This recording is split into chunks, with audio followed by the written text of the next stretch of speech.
please welcome the Temptations now as they sing the song that, I guess, took them to #1 in the charts way back in 1965, My Girl. The shocking truth about the Temptations has been hidden for decades, until now.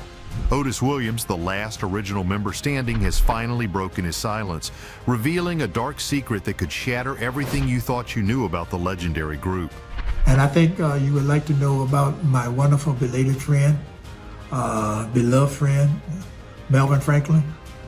I was impressed with Melvin when I heard him sing with a group called Voice Masters, and at the time he was 16 years old. So what drove the iconic David Ruffin and Otis Williams into a bitter feud that nearly destroyed the Temptations? From humble roots to music's biggest stage. Otis Williams' journey to the top wasn't an easy one. Born in October 1941 as Otis Miles Jr. in Texarkana, Texas, his childhood was marked by early hardships that shaped his resilient character. His mother, Hazel Louise Williams, left him in the care of his grandmothers when she moved to Detroit, Michigan in search of better opportunities. Growing up in the small town of Texarkana, young Otis spent his days performing chores and attending church functions, often under the strict supervision of his paternal grandmother. It was in the church choir that Otis first discovered his love for music. The harmonies of gospel groups like the Pilgrim Travelers and the Swan Silvertones left a lasting impression on him, igniting a passion that would guide him through his life. When Otis was around 10 years old, his mother finally brought him to Detroit, a city bursting with energy and opportunities. The transition from the quiet life of Texarkana to the bustling streets of Detroit was a major turning point for Otis. He was captivated by the towering buildings, the fast cars, and the vibrant music scene that seemed to pulse through every corner of the city. Initially, Otis and his mother lived on the Lower East Side near a rough neighborhood called Black Bottom. This area, infamous for its tough environment, was not welcoming to outsiders, but it exposed Otis to a reality that would toughen him for the challenges ahead. As Otis settled into life in Detroit, his passion for music grew stronger. By his teenage years, he was fully committed to pursuing a career in music. He formed several singing groups, eventually adopting his mother's maiden name, Williams, as his stage name. The music scene in Detroit was thriving, and Otis found himself in the midst of it all, surrounded by up-and-coming artists and future legends like Barrett Strong and Eddie Holland. One day, Otis noticed the constant activity at a nearby house where people like Eddie Holland and Marvin Johnson would come and go, carrying boxes filled with records. This house, as Otis would later find out, belonged to Berry Gordy, the visionary who would soon found Motown Records. Fate seemed to have plans for Otis when his family moved to the west side of Detroit, a more energized part of the city. Living in close proximity to many influential figures in the music industry, Otis formed a new group called Otis Williams and The Distance. They quickly gained popularity in the local scene and even scored a regional hit. But the most significant moment in Otis's early career came during a record hop at St. Stephen's Community Center. After his group performed, Berry Gordy, impressed by their talent, approached Otis in the men's room and handed him his business card, telling him to reach out if he ever became unhappy with his current situation. This chance encounter would change Otis's life forever. The Distance, though moderately successful, were struggling with management issues and frustration over their regional hit being sold off without their consent. When Gordy made an offer to Otis, it was an opportunity he couldn't pass up. Gordy invited Otis to Motown, and soon after, Otis, along with Elbridge Al Bryant and Richard Street, left The Distance to chart a new path. Around the same time, Eddie Kendricks and Paul Williams, former members of the Primes, were also looking for a new direction. Their alignment with Otis's group was almost serendipitous, leading to the formation of a new group initially called the Elgins. However, when they discovered another group had already claimed that name, they quickly rebranded themselves as the Temptations. The formation of the Temptations in 1961 marked the beginning of a new era in music. Their unique blend of soul, pop, and R&B, along with their smooth harmonies and slick choreography, set them apart from other groups of the time. But how did this group of talented young men rise from the streets of Detroit to become one of Motown's premier acts? And what challenges did they face along the way that threatened to tear them apart? These early years laid the groundwork for what would become an iconic career, but the road to stardom was paved with conflicts, secrets, and struggles. The Temptations rise to stardom against all odds. After forming the group in 1961, Otis Williams and his fellow bandmates quickly became known for their distinctive style and unmatched vocal abilities.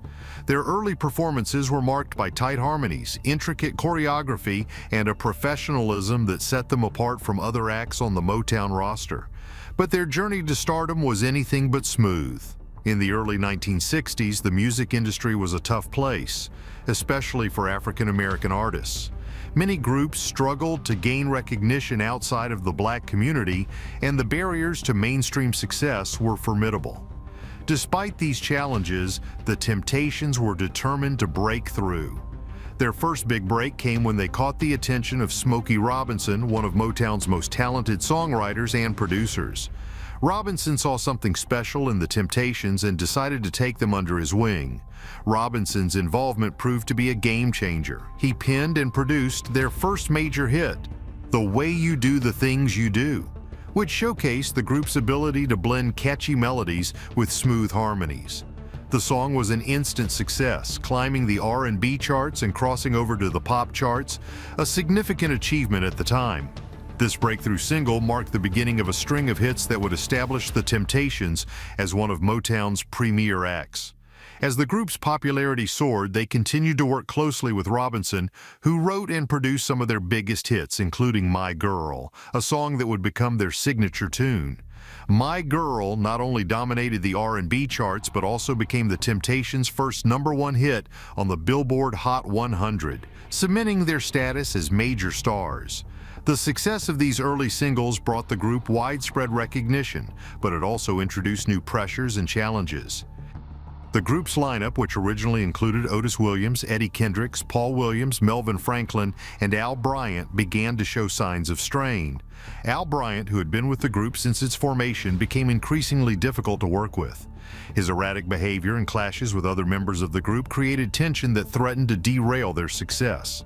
Eventually, the situation reached a breaking point, and Bryant was asked to leave the group in 1963. His departure was a tough decision, but it was necessary for the group's survival. Replacing Bryant was no easy task, but the group found a perfect fit in David Ruffin, a talented singer with a powerful voice and a magnetic stage presence. Ruffin's addition to the group marked the beginning of a new era for the Temptations. With Ruffin as their lead singer, the group entered a period of unprecedented success. His vocals on hits like Ain't Too Proud to Beg and I Wish It Would Rain became iconic, and his charismatic performances made him a fan favorite. However, as the Temptations' star continued to rise, so did the pressures of fame. The group was constantly on the road, performing at sold-out shows across the country and recording new material at a relentless pace. The demands of this grueling schedule began to take a toll on the group's dynamics. While they were riding high on success, cracks were beginning to form beneath the surface. The intense pressures of the music industry, combined with the group's internal struggles, created an environment ripe for conflict. As the group's de facto leader, Otis Williams found himself in the challenging position of trying to keep everyone together. He was the glue that held the group together, but the strain of managing different personalities and egos was starting to show. The Temptations' rise to stardom was not just about their talent, it was also about their ability to navigate the complex and often unforgiving world of the music industry. They faced numerous obstacles, from internal disputes to the pressures of maintaining their success. Despite these challenges, they managed to stay at the top of their game, delivering hit after hit and becoming one of the most beloved groups in music history. But the success came at a cost, and the pressures that came with it would eventually lead to some of the darkest moments in the group's history: the clash between Otis Williams and David Ruffin. David Ruffin's arrival in the Temptations brought with it a new level of success, but it also introduced a source of tension that would eventually explode into a full-blown conflict. Ruffin was undoubtedly a star. His powerful voice and charismatic stage presence made him the group's standout performer. But with his growing fame came a growing ego, and soon Ruffin's behavior began to create serious problems within the group. One of the first signs of trouble was Ruffin's increasing demands for special treatment. As his star rose, Ruffin began to see himself as the group's main attraction, and he wanted to be treated accordingly. He started arriving late to rehearsals, missing meetings, and even skipping performances. But perhaps the most audacious of his demands was his insistence on traveling separately from the rest of the group. While the Temptations had always prided themselves on their unity, traveling together in the same bus, Ruffin began arriving at gigs in a private mink-lined limousine with his girlfriend, singer Tammy Terrell. This blatant display of arrogance did not sit well with Otis Williams and the other members of the group, who saw it as a direct affront to the group's spirit of camaraderie. Ruffin's behavior continued to spiral out of control, and tensions within the group reached a boiling point when he began pushing for the group to be renamed David Ruffin and the Temptations. This move was seen as a betrayal by Otis and the others, who believed that the Temptations were a group of equals, not a platform for one member's ego. The situation was further exacerbated by Ruffin's increasing drug use, particularly cocaine, which made his behavior even more erratic and unpredictable. The breaking point came in June 1968 when Ruffin skipped a performance in Cleveland to attend a show by his new girlfriend, Barbara Gail Martin. This was the final straw for Otis Williams, who had grown increasingly frustrated with Ruffin's antics. After much deliberation, Otis and the other members made the difficult decision to fire Ruffin from the group. The decision was not made lightly, but it was clear that Ruffin's behavior was jeopardizing the group's future. On June 27, 1968, Ruffin was officially dismissed from the Temptations. But Ruffin did not go quietly. During the Temptations' July tour, Ruffin began showing up unannounced at their performances, storming the stage and seizing the microphone from his replacement, Dennis Edwards, to sing lead on songs like Ain't Too Proud to Beg. These disruptions shocked both the group and their audiences, and despite the group's efforts to hire additional security, Ruffin found ways to sneak into venues and disrupt performances. In one particularly dramatic incident in Gaithersburg, Maryland, Ruffin's antics led to serious discussions among the group about possibly reinstating him. According to Dennis Edwards, who has recounted this story in various interviews, there was a moment when it seemed like Ruffin might actually be brought back into the fold. However, Ruffin's inability to show up on time for a supposed return engagement dashed any hopes of reconciliation. The group decided to stick with Edwards, and Ruffin's days of disrupting Temptations concerts eventually came to an end. But the fallout from Ruffin's behavior was far from over. Following his dismissal, Ruffin turned his attention to legal battles, suing Motown in October 1968 to be released from his contract. Motown, however, countersued to prevent him from leaving, and the case was eventually settled out of court. As part of the settlement, Ruffin was required to remain with Motown as a solo artist, effectively ending his relationship with the Temptations. This tumultuous period marked one of the darkest chapters in the history of the Temptations. The group, once united by a shared vision, was now fractured by egos, substance abuse, and the pressures of fame. Otis Williams, who had always been the stabilizing force within the group, now found himself struggling to keep it together. The bitter clash between Otis and Ruffin wasn't just a personal dispute, it was a battle for the soul of the Temptations. How could a group that once epitomized unity and harmony find itself so deeply divided? And what would it take to heal the wounds caused by this conflict? Bitter battles and heartbreaking departures. As the Temptations navigated the turbulent 1960s, the internal conflicts that had been simmering beneath the surface began to erupt, leading to a series of bitter battles and heartbreaking departures that would forever alter the group's dynamics. The most significant of these was the departure of Eddie Kendricks, one of the group's founding members and a key voice in their early success. Kendricks had been close friends with David Ruffin, and Ruffin's dismissal from the group deeply affected him. As the group's sound evolved under the guidance of producer Norman Whitfield, moving towards a grittier, funkier style, Kendricks found himself increasingly at odds with the direction the Temptations were taking. He preferred the smoother, ballad-driven material that had characterized their earlier years, and the shift towards psychedelic soul left him feeling out of place. But it wasn't just musical differences that drove a wedge between Kendricks and the rest of the group. Tensions between him and Otis Williams, as well as Melvin Franklin, began to escalate, sometimes resulting in physical altercations. Kendricks was also growing disillusioned with Motown, convinced that the label was mishandling the group's finances and that Otis was complicit in this. His frustrations reached a peak during a November 1970 engagement at the Copacabana, where he walked out between shows, effectively ending his time with the Temptations. Kendricks' departure was a devastating blow to the group. His falsetto had been a defining feature of their sound, and his absence left a void that was difficult to fill. But it wasn't just his voice that the group missed. Kendrick's had also been a crucial part of their camaraderie, and his exit marked the end of an era for the Temptations. Around the same time, the group faced another significant loss with the departure of Paul Williams. Paul had been struggling with health issues, including a debilitating battle with alcoholism. His condition worsened to the point where he could no longer perform with the group, and he was forced to step down. Paul's exit was not just a professional loss, it was a personal tragedy for Otis, who had been one of his closest friends. The two had been through so much together, and losing Paul to his demons was a heartbreaking experience for Otis. The departure of these key members left the Temptations in a state of flux. The group cycled through various replacements, but none could fully capture the magic that had defined their earlier years.